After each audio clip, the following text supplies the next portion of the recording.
Good morning, good listeners, and welcome back to the Shakespop Podcast, where we look at Shakespeare through the lens of popular culture, adaptation, and influence.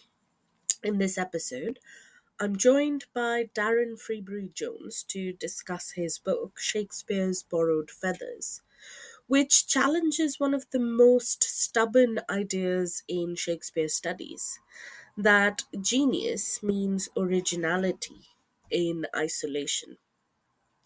Before we begin, though, I'd like to add that I recorded this interview in the days before I had fully grasped the ins and outs of podcast recording and production and editing. Um, and unfortunately, the video of Darren and I chatting was overlaid by other images on my screen. So I've edited the video for this podcast with still pictures to give anyone watching this episode as a video some sense of movement and conversation. I hope you enjoy this conversation. Enjoy this conversation.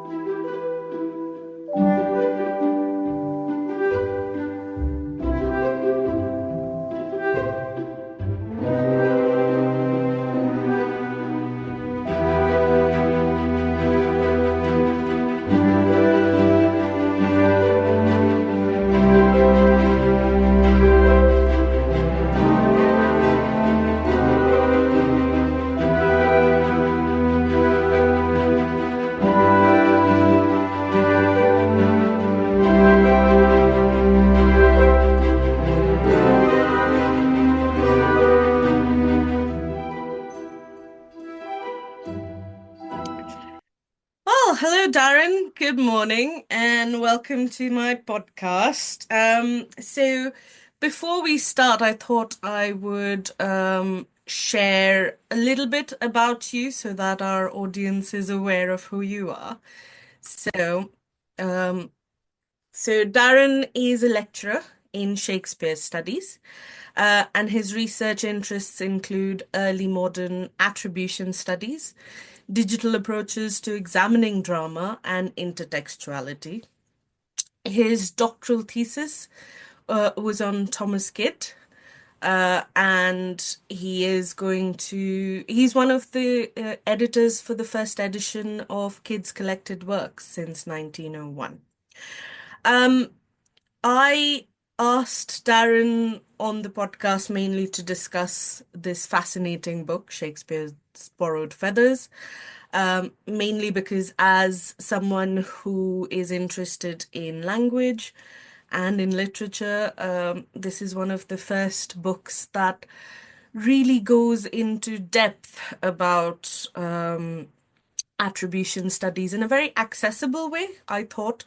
It wasn't heavy for me to understand.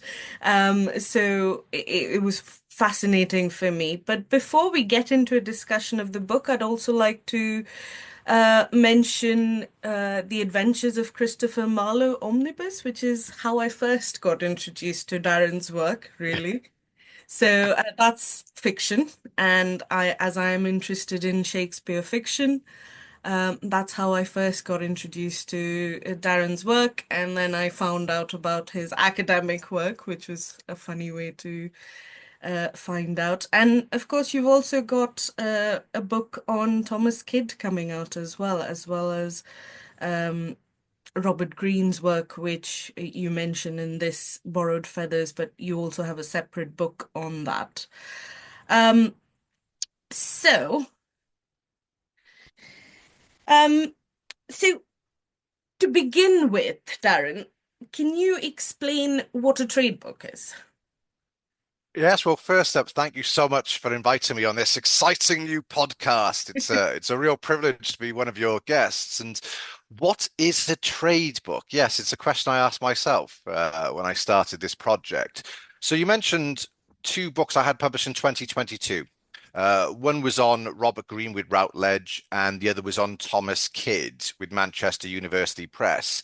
Now, these are academic monographs, and I think a real distinction between an academic monograph and a trade book is probably affordability and accessibility. So these are pitched primarily at libraries, particularly university libraries, and they're priced accordingly. Now, a trade book is written for a broader readership, and it's a lot more affordable. So whereas an academic book might be around £90, a trade book might be around £25. So Shakespeare's Borrowed Feathers, it's written for academics, but it's also written for more general Shakespeare lovers and those who are interested in learning more about Shakespeare's relationships with contemporary playwrights. And stylistically, I think it's slightly different as well. I've always tried to make my academic writing as accessible as possible. But with Shakespeare's Borrowed Feathers, one reviewer referred to some passages of the book as enjoyably flowery. So I think I was able to conflate my non-academic writing, my creative writing, with my academic style in order to produce this book and attempt to paint vivid pictures in readers' minds. And I'm delighted to hear that you found it accessible because the topics I'm dealing with in the book are for a lot of academics in the humanities, some of the most alienating and complex topics in the field of early modern drama. So for me, it was very important to convey information about fields such as attribution studies and textual scholarship to a wider readership who sometimes will encounter theories pertaining to those fields in news articles in The Guardian here in the United Kingdom, for instance. Yeah. So, the title of the book, Shakespeare's Borrowed Feathers, of course, that is referring to Green's description of Shakespeare as an upstart crow. Mm. Um, why were you thinking of that? Well, firstly, Robert Greene is a fascinating figure who gets a really bad critical reputation because that 1592 pamphlet, Greene's Groat's Worth of Wit, but with a million of repentance, is attributed to him. And it provides the first account of Shakespeare as an actor playwright in London. It's something of a bad review.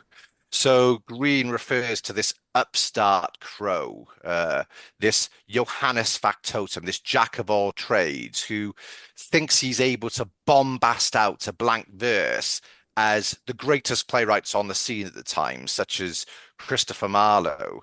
And I think a lot of people, when they hear the title of my book, their feathers get a little bit ruffled because I think we have a tendency, or some people have a tendency to view Shakespeare's creative output through our own 21st century lens, and they often have the word plagiarism in mind, which of Yes. course is a very important topic at the moment with the development of artificial intelligence and so on. And for me, I wanted to tackle those accusations that Green is referring to Shakespeare as a plagiarist head on, because I don't see it as an accusation of plagiarism. And if you have a look across Robert Greene's output, he's got a general combativeness with actors who he feels are getting more credit than the university educated playwrights who are writing the words that those actors are delivering on stage. I don't think things have necessarily changed that much today. We're more likely to remember an actor in a Netflix series than the screenwriter, for instance. Yeah. And there is a degree of snobbery involved that you've got these non-university educated playwrights such as Shakespeare and such as his Elizabethan contemporary Thomas Kidd, and they're looked down upon by university educated playwrights such as Robert Greene. So you've got this non-university educated actor who Mm. has had the audacity to turn his hand to writing plays. And I think that benefits Shakespeare. He is accustomed to delivering his own words, but also the words of other writers on stage. He's got first-hand experience of the strengths and limitations of various playing spaces, and also what lands and what doesn't necessarily land with audiences. And I think as well, it's important to remember that the idea of imitation, that was something of a bedrock in the Elizabethan Yeah. education system: imitatio, translatio, and parodia. And grammar school boys would have been encouraged by the likes of Erasmus, who pretty much instituted the grammar school education as Shakespeare would have known it, to read as many types of author as possible in order to build up your storehouse. Young students were encouraged to better their influences, to better their sources, to better their instruction, to Mm. paraphrase Shylock. So I really wanted to convey that historical context as well as the theatrical context for a wider readership. Well, that's very interesting because so I teach creative writing as well, and copying other people's works or other people's styles of writing is a very well established way of writing or a way of learning how to write. And incidentally, I mean, when Shakespeare was first introduced in India, that was what the Indian playwrights were doing. They were copying Shakespeare, they were translating Shakespeare, then, and that's how they started adapting Shakespeare for Indian audiences as well. Your first chapter was very interesting once again because you go right into the attribution studies element, which when I first picked up your book, I was a little worried about it because I don't know enough about attribution studies. But I was interested in your description of writing and especially play acting as a communal enterprise and the different modes of collaboration that, the plays that we read now might be copied by someone like a scribe, or it might be the actors' memories of their lines, or even pirated versions of the plays. So, can you talk a bit more about the collaborative aspect of writing in those times? Absolutely, yes. And attribution studies is a field that goes back to the 19th century, where readers started noticing differences in verse style between Shakespeare and John Fletcher's contributions to plays such as Henry VIII or The Two Noble Kinsmen. And it is quite a heated field, and it's often today quite data driven. It's always been data driven to an extent, as scholars have counted particular features of verse style. And I think that sometimes scares readers off a little bit. But it's a very valuable field, I think, in terms of enhancing our understanding of how plays were put together in this golden period of theatre, how playwrights engage with different playing companies, theatre managers, different repertories, and so on. Now, the main way in terms of authorship of putting a play together during Shakespeare's time was to write solely. Mhm. And the majority of Shakespeare's plays are sole authored. But collaboration was also commonplace because this is an entertainment industry. This is a commercial operation with a large literary turnover, and co-writing works. It helps you to produce play scripts quickly. It can also be quite broadening, I think, when you have these distinct styles and distinct dramaturgical preferences conflated. Collaborative work is often quite distinct in the context of each collaborator's dramatic corpora. So the evidence suggests that there were numerous ways of collaborating during the periods. You might have a playwright provide the author plot, and then multiple playwrights can go off using that author plot as their guide and work on their respective stints. So this is a process of simultaneous collaboration. And my sense is that the playwrights often work separately, and then one of those playwrights might put their portions together. There is some evidence of writers occasionally working in the same room, where you have a real medley style.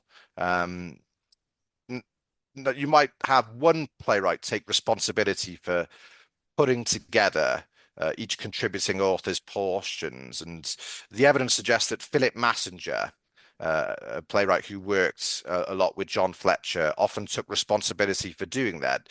And the playwrights were asked by the theatre managers either to pay a professional scribe to make a fair copy, to copy out the play, or do it themselves. And Philip Massinger, there's good evidence that he likes to touch up John Fletcher's contributions, and you often get a mingling of Massinger's linguistic preferences with Fletcher's.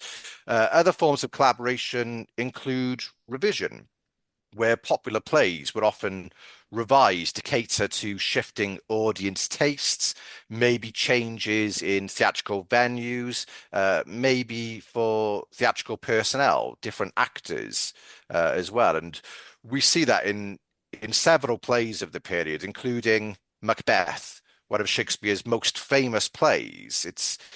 It's around 30% shorter than other tragedies that Shakespeare wrote around that period. And we think that Thomas Middleton might have contributed extra witchy business to cater to audience desires for that, where you have the figure of Hecate, for instance, and the witches, the midnight hags with skinny lips and choppy fingers, are quite different to an eyewitness account of a performance of Macbeth during Shakespeare's lifetime in 1611, where they're described as fairies or nymphs.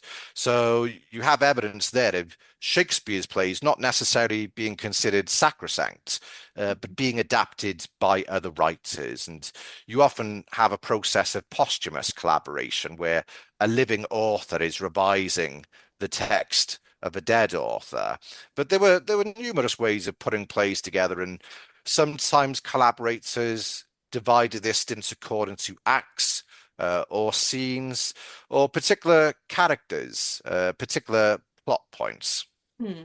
So is this because the authorship question wasn't really as, I mean, if you think about Green's attitude or the university wits and their attitude towards feeling a certain level of ownership of playwriting, Mm. does that mean that this kind of collaborative writing sort of takes us away from that and says, well, it's not about who wrote the play, or is it more about the audiences, and as you said, it's a commercial enterprise.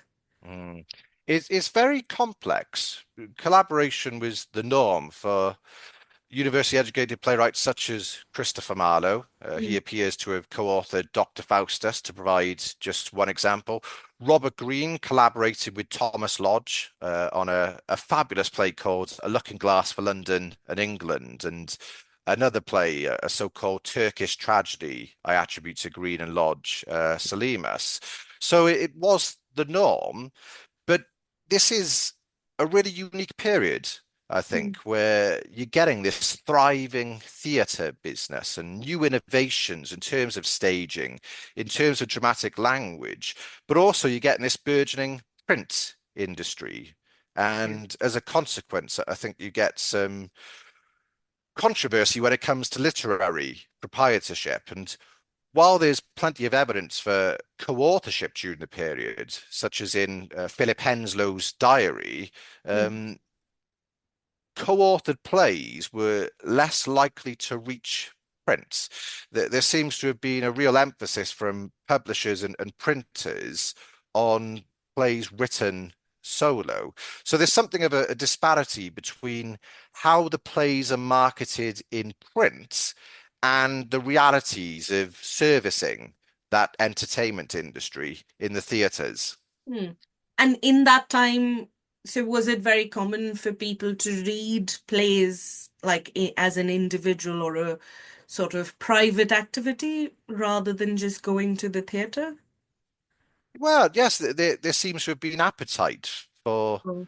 reading plays, for a readership, and we see that when several plays make their ways into quarto editions. But one thing it's worth stressing is that these plays weren't considered works of art in quite the same way as poetry, such as Shakespeare's 154 sonnets, published in 1609. Mm, Plays weren't generally referred to as works until the publication of Shakespeare's friend and fellow playwright Ben Jonson's works. And Jonson actually got a lot of stick for that. So you had a contemporary poet named John Suckling say that Jonson deserves the bays, for his were called works, while others were but plays. But you've got this theatre industry, you've got these developments in the print industry, and these plays then serve something of a dual purpose, that they're mm, they're there to be enjoyed and listened to and seen in the theatre, but they're also there to be read. And some scholars, such as Lucas Erne, have suggested that Shakespeare, he's primarily a man of the theatre. He's mm, got the theatre in mind when he's composing these plays, but potentially he did have one eye on collecting those plays together. And that's what we have in the 1623 First Folio, that collection of 38 Shakespeare plays. Unfortunately, Shakespeare wasn't involved in putting that collection together because death got in the way in 1616. But it's a very complex period, but a mm, very exciting period in terms of the theatre and the print industries. mm.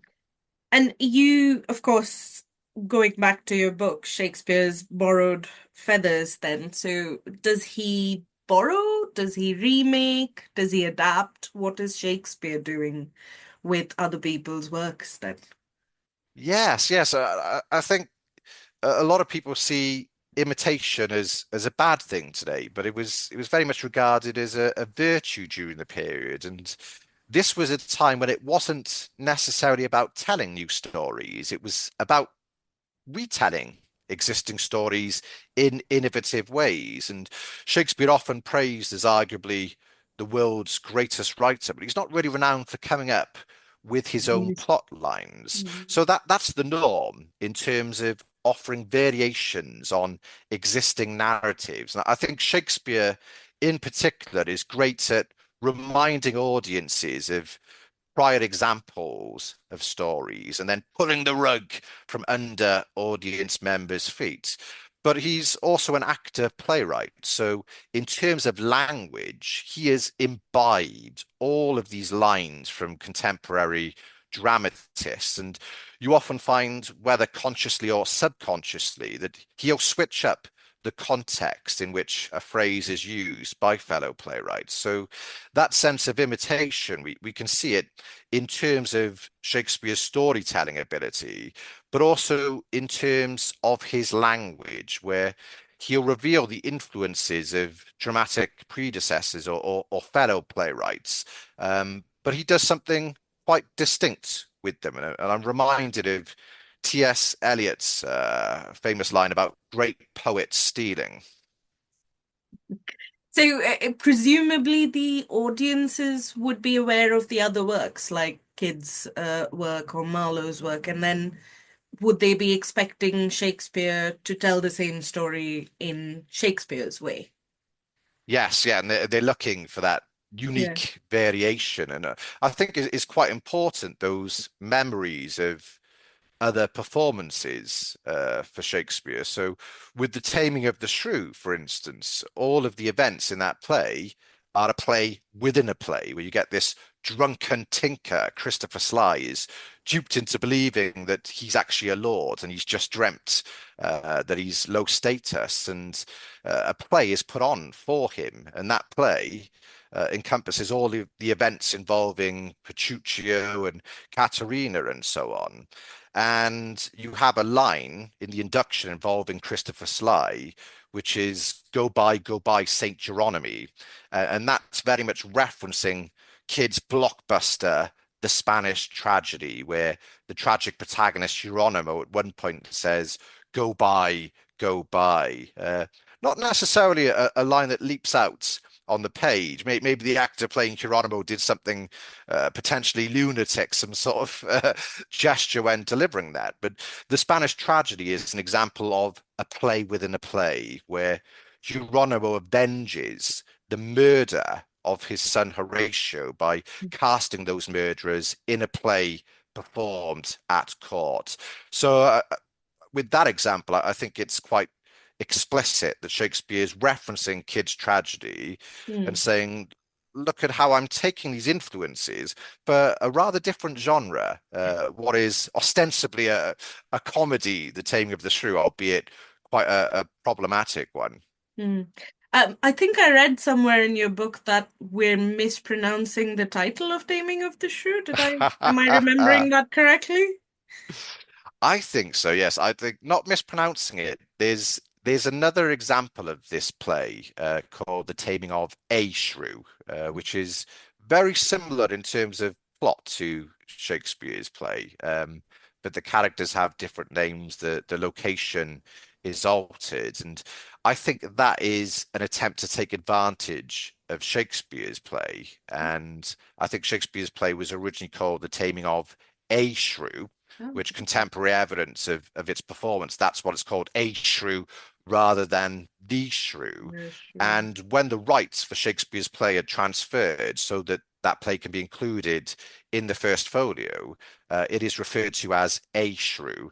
And my suggestion in the book is that the compilers of the 1623 first folio just change that determiner to distinguish Shakespeare's play from an adaptation Mhm. masquerading as Shakespeare's original in bookstores, potentially.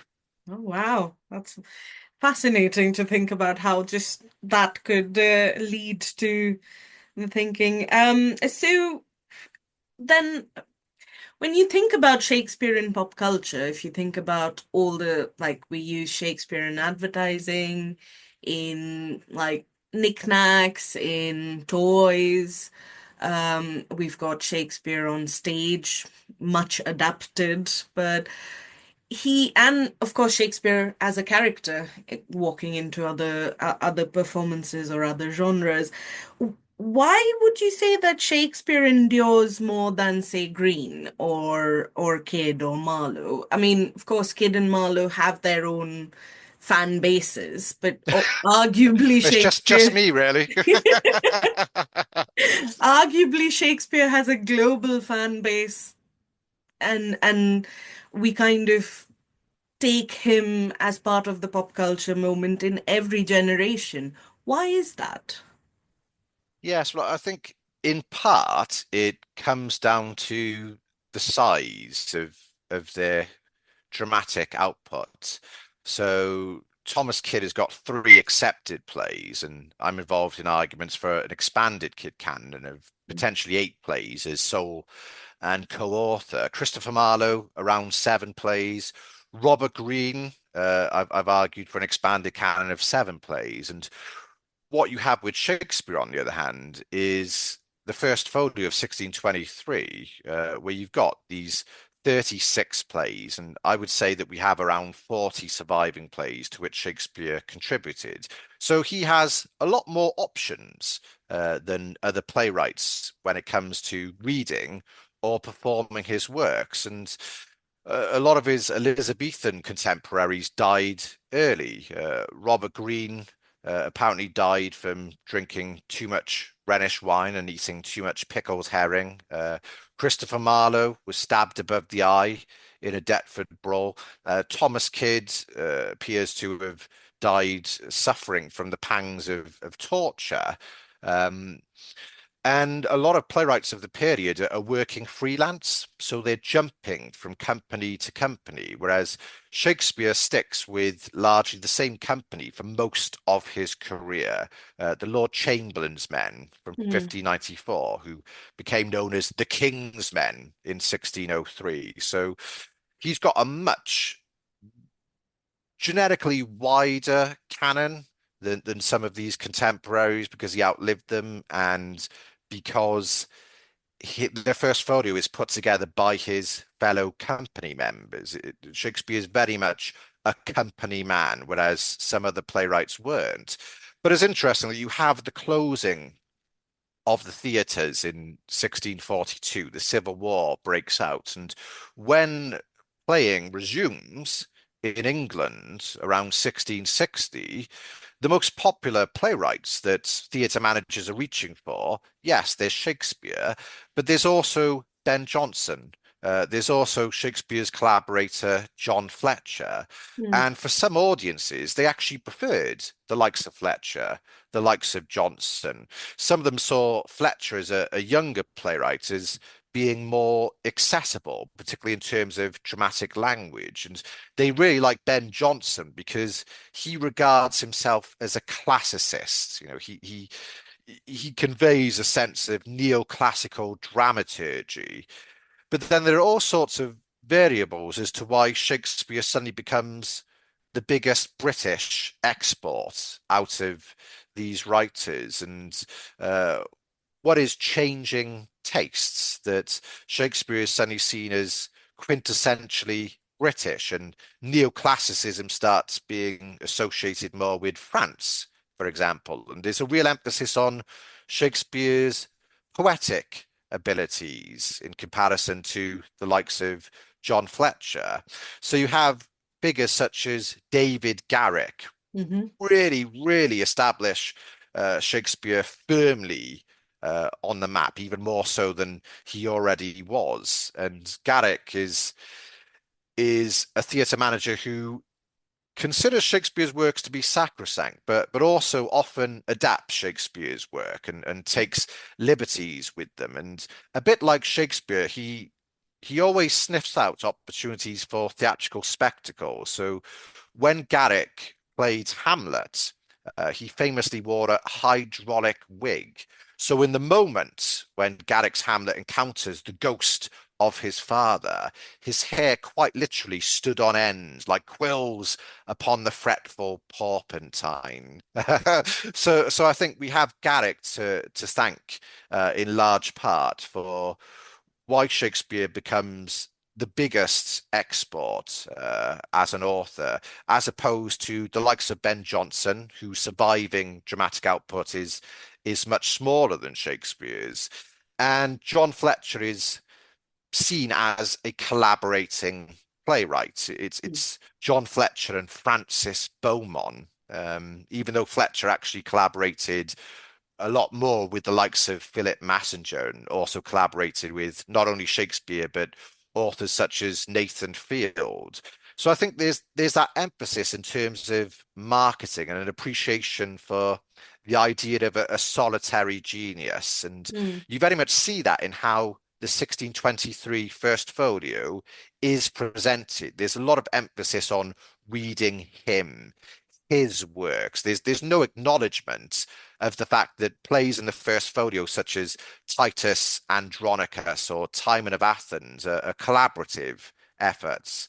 Yeah. Another thing about Shakespeare as well, I think, is it's become something of a cliche to say that he is universal.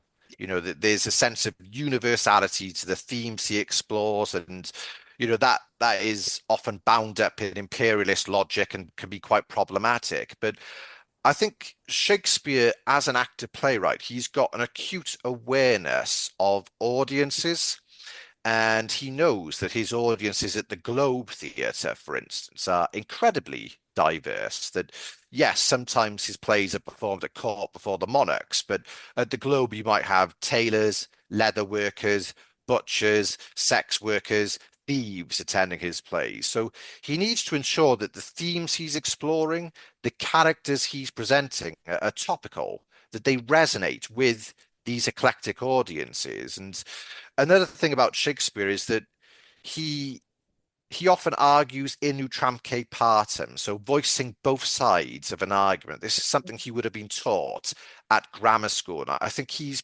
particularly proficient at doing this, that his characters are often heaps of contradictions. His heroes often have darker characteristics, and his villains almost always have some redeeming features. And think of a character like Shylock in The Merchant of Venice, for example, where he is often portrayed as this grotesque anti-Semitic caricature, but he can also be performed and read as the tragic hero of that play. And I can think of few other writers who were able to present characters and themes in such a interpretatively malleable way as Mm. Shakespeare. So he's so adaptable, more so than most of his contemporaries, I would say. And that's why, for me, subjectively, he endures so much in popular culture today, whereas the likes of Christopher Marlowe and Ben Jonson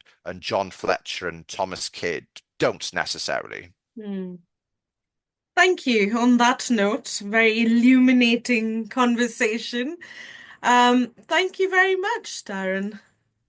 Oh, it's been an absolute pleasure, and I'm delighted that you enjoyed the book, that you found it accessible, and for me, it was win-win writing this book. That it enhanced my appreciation of Shakespeare's creative genius through seeing the ways in which he interacted with and was inspired by other writers, but also introducing readers to several electrifying playwrights of the And period. and your next book is on Kid.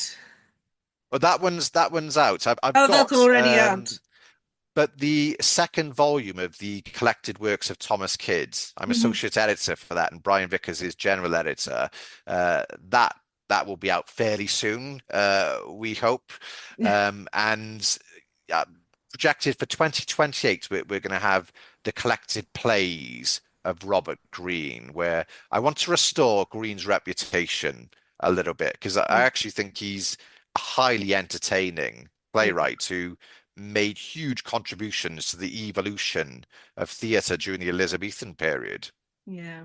I mean, it's Upstart Crow has made him quite a bit of a joke, hasn't it? I mean, when I saw the name of your book, that's the green that I thought of. So, Yes, but I love Upstart Crow, and I think Mark Heaps is fabulous in yeah. that role, and it's very tongue in cheek that he's this fusty, university educated, snobbish, master of the revels character. Yeah. But of course, it's not historically accurate. Mark Heaps, Robert Greene lives long beyond the historical figure of Greene. And do you have any plans for any fiction? No, not really. I've not written fiction in quite a while, and The Adventures of Christopher Marlowe. I wrote those stories during the course of my PhD, and the first book was co-authored. It was written with my friend Robert Thomas. So it was an experiment in collaborative writing, which was very useful for Mm. a PhD student writing a thesis on collaboration Yeah. in Shakespeare's works. And also, it was an experiment in embedding phrases from early modern plays Mhm. into relatively modern prose.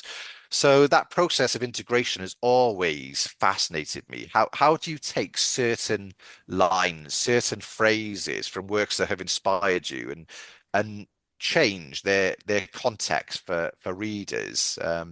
So yeah, it was an enjoyable experiment, and maybe I'll go back to fiction at some point. But like I said, I think with Shakespeare's Borrowed Feathers, I really enjoy conflating the creative writing Yeah. with my academic efforts. Always. Yes, it was very accessible, definitely. Because, I mean, as an academic myself, I have to read so much academic work that you often forget to enjoy what you're reading. Yes, yeah. And I really enjoyed reading your books, so thank you. Oh, thank you so much. That was lovely to hear. So that's it for today's episode of the Shakespop Podcast. Huge thanks again to Darren Freebury-Jones, and do check out Shakespeare's Borrowed Feathers if you want to rethink Shakespeare through remix, influence, and borrowing. For extra notes, reading lists, and behind the scenes reflections, you can find me on Substack. If this episode sparked something for you, an idea, a question, a connection, I'd love to hear about it. Come find me on TikTok, Instagram, Threads, Blue Sky, or even LinkedIn and join the conversation there. If you enjoyed the episode, follow, rate, and share. And I'll see you next month on the Shakespop podcast with a different topic. Keep an eye out for the teaser coming soon. I hope you enjoyed listening to us as much as we've enjoyed talking with you. Goodbye.